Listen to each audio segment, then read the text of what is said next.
All right, StreamYard says we are live. So, good evening, ladies and gentlemen, and welcome to another episode of the Wrestling Show that we still have not given a proper name to here on the Unloaded Media channel. With us tonight so far, we have Mr. David Bowling, the Kingpin himself. How are you tonight? What up?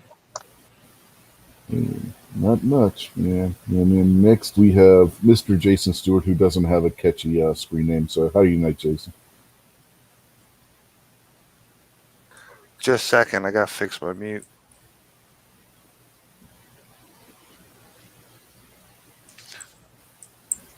Oh, thanks for the invite, Rich. Sorry about that. I had to cancel the YouTube sound and it was on a delay. I was trying to get it, but You can do. There's Moo out there. Evening, Moo. Don't you gotta be getting ready to do your own show like in 15 minutes, man? Or is the blind guy late? I posted. It's still scheduled for 9:30. Yeah, I saw. So I was wondering. I mean, anyway, to start the show, we were talking about a little bit pre-show. Get some bad news out of the wrestling world this morning. If anybody watches the Arn Show, which is Arn Anderson's podcast, along with Conrad Thompson as his co-host, who is Ric Flair's son-in-law. But they were talking this morning about you guys remember beautiful Bobby Eaton from the Midnight Express? His wife passed away earlier this week from cancer. So cancer has claimed another person, and we want to send our thoughts and prayers out to him and his family, and this time of loss for them. So just wanted to throw that out there. And yeah, it's cancer sucks. Yeah. yeah, it's an evil one.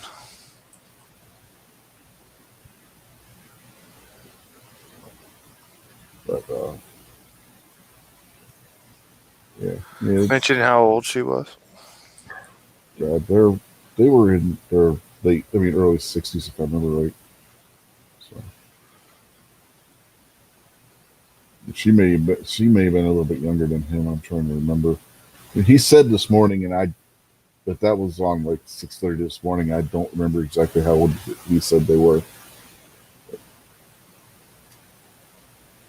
Anyway, you look at it, it's still not good.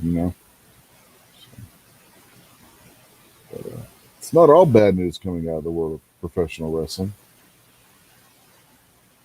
AEW is back on the road touring, and they had a sold out crowd in Miami this week for Dynamite.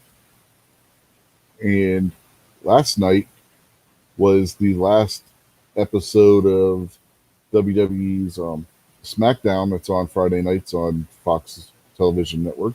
That will be in the WWE Thunderdome. They go on back on the road next Friday with SmackDown, which will be the go home show before the Money in the Bank pay per view.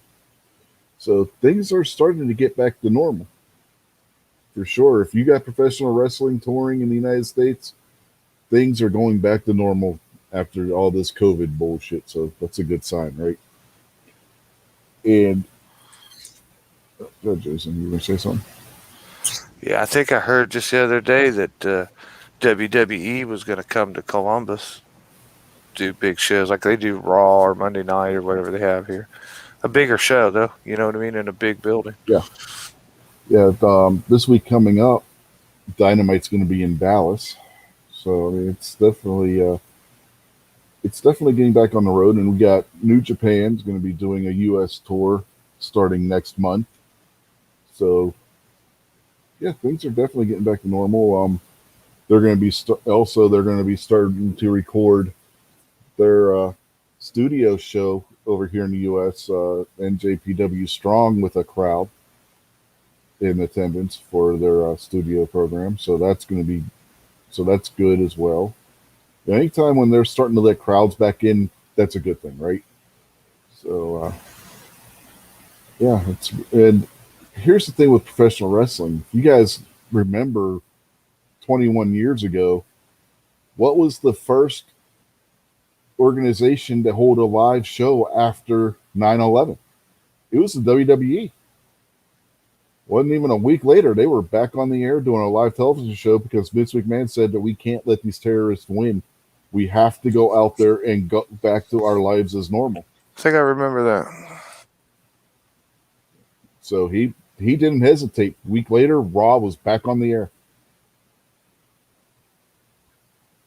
So, I mean, I think I remember that. Did football and all the other people take like a week off or something? they took a few weeks off, yeah. Yeah. But yeah, I think I do remember that about the wrestling.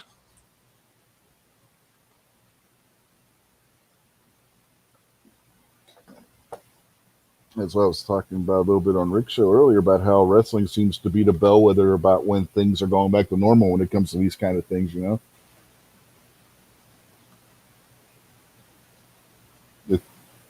It's interesting how that works. I mean, like I said, 9/11, the first thing back on the air was wrestling.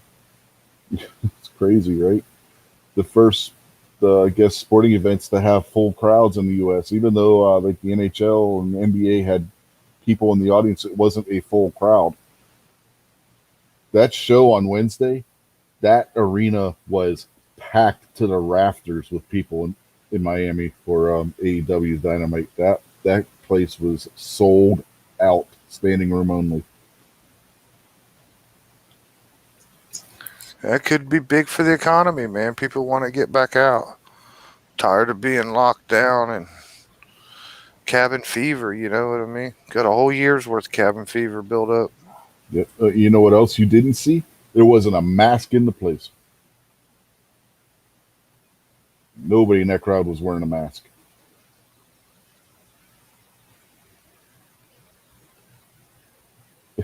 What it makes it even more interesting is I don't know if you guys saw the news today coming out of Japan with the Olympics. There's going to be certain venues where fans aren't going to be allowed. They're not going to have spectators because they're scared of their COVID surge. Oh, hey, I think about, because I was talking to my parents about that earlier today. All the money that a family and time and effort that a family's put into traveling to Japan to spend a month or 2 months or however long their kids are going to be in the Olympics 2 for. weeks. 2 weeks. The Olympics are 2 weeks. Yeah, so all that would entail, all the money, all the planning, all of it just up in smoke now. Oh yeah, and especially when you factor in the Olympics only happen every 4 years. This could be a once in a lifetime thing for any one of those participants in those games. And Japan is just like, nope, you can't have your family here. What the fuck? You know? And I don't know why they're going to that with the Olympics when if you watch New Japan Wrestling, they have crowds at every one of their venues.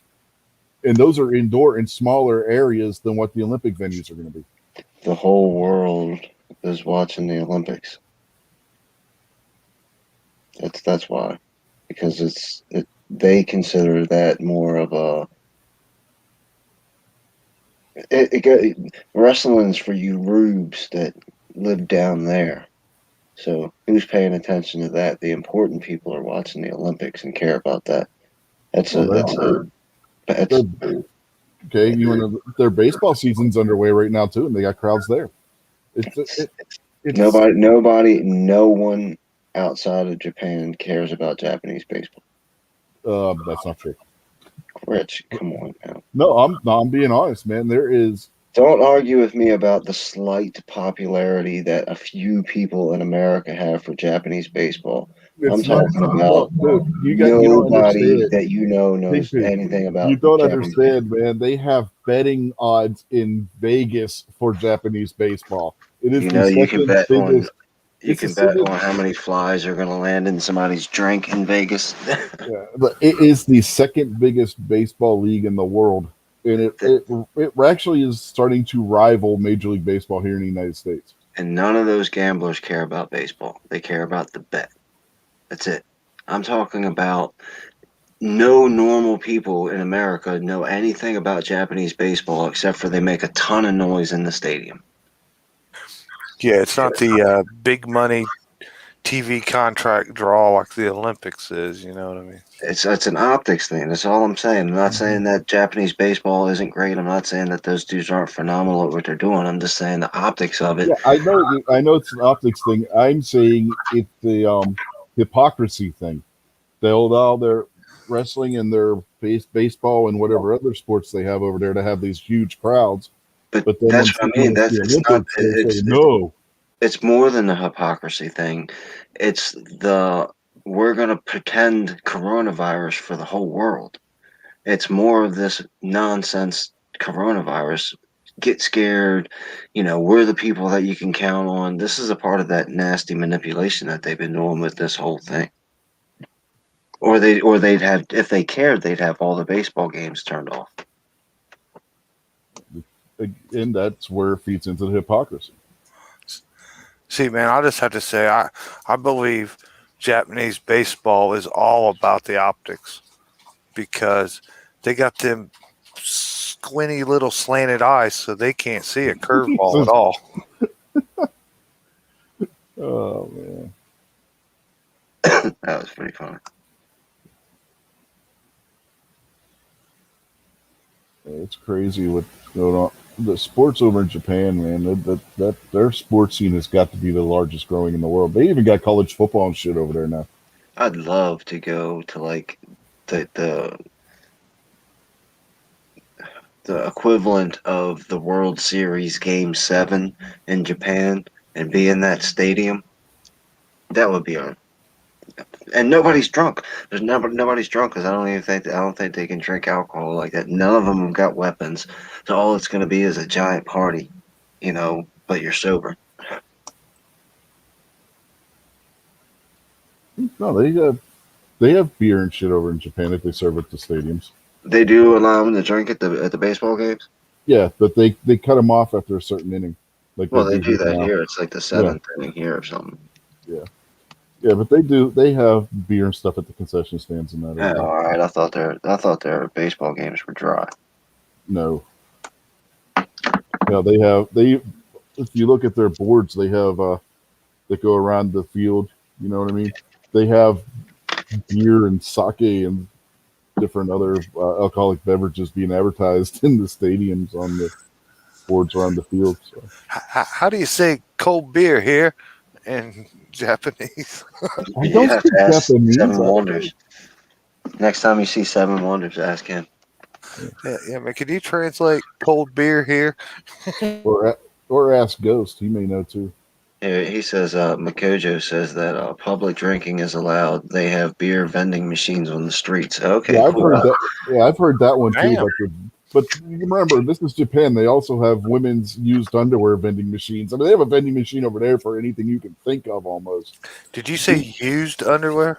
Yes.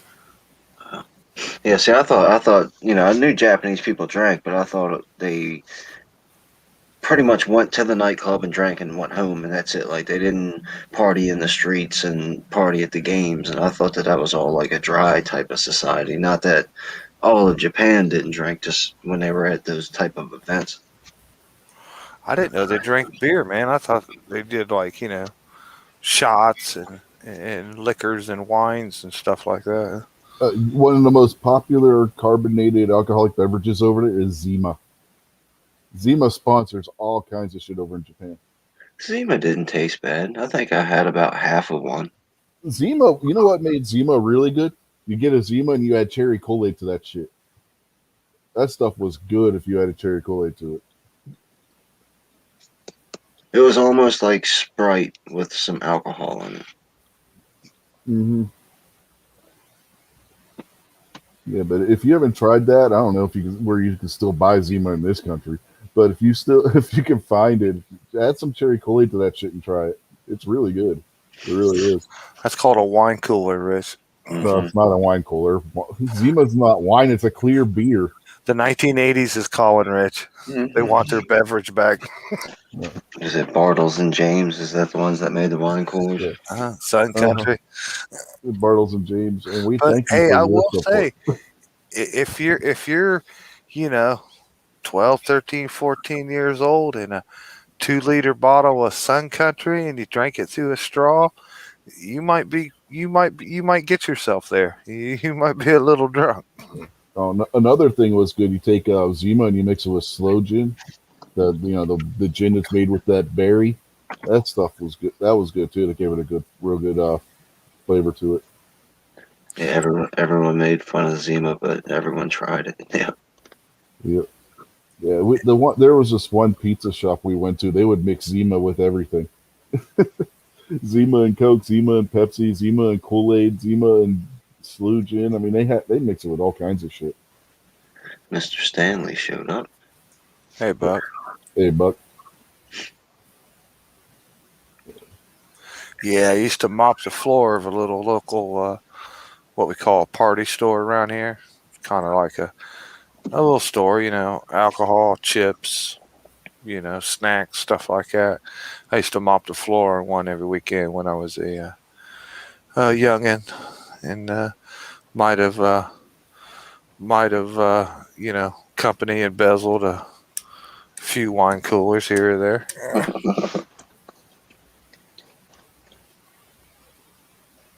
Yeah. And wine coolers actually weren't bad tasting either. They were actually pretty good. So are these wrestling events going to be full concessions with T-shirts and cotton Yeah. candy and a hot dog stand? Yep. Yeah. When they were panning through the crowd, and you saw people there with like hot dogs and popcorn and nachos and pretzels and shit like that. So yeah, it's full concessions. They didn't have like tofu and This was in the United States, man. oh. I thought you talking about New Japan wrestling. Well, no, they've been doing that in Japan. So I don't know if they had full concessions, but they had concessions in Japan. So I you imagine still, I imagine they have some pretty American. You could yeah, probably get some hot dogs and beer and pretzels like you would at any yeah. It American was stadium there.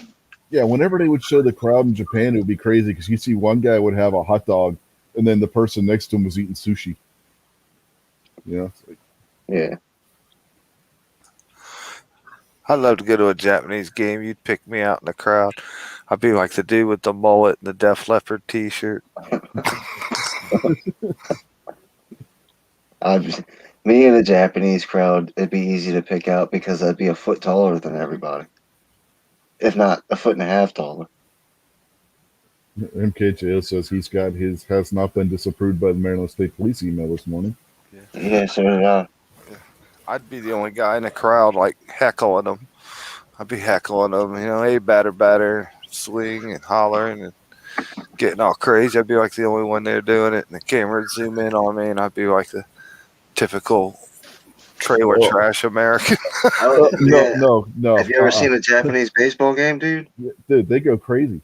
They're going nuts in the Nobody would stands. notice you were there because they got all these like plastic bottles or bats that they smack together. Oh yeah, Oh, they're thunder shaking them sticks. behind They call them thunder sticks, Yeah. man. They use them at the wrestling events too. They're just smacking these things together, making one hell of a racket. So let me go back to my original statement about really wanting to go to the game 7. I want to go to the first 5 innings of game 7. Yeah, that or the last 2 innings because I don't know if I could be around them bats that long. Yeah, they do it at the wrestling events. They do it at the baseball games. It's crazy, man. Yeah, don't underestimate these Japanese fans, dude. They go just as crazy as we do.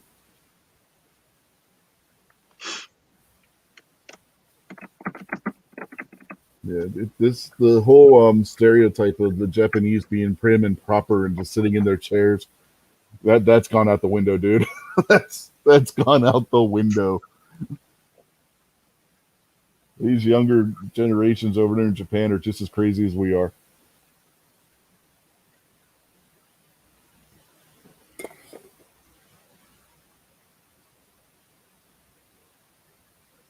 So what's the next big pay-per-view?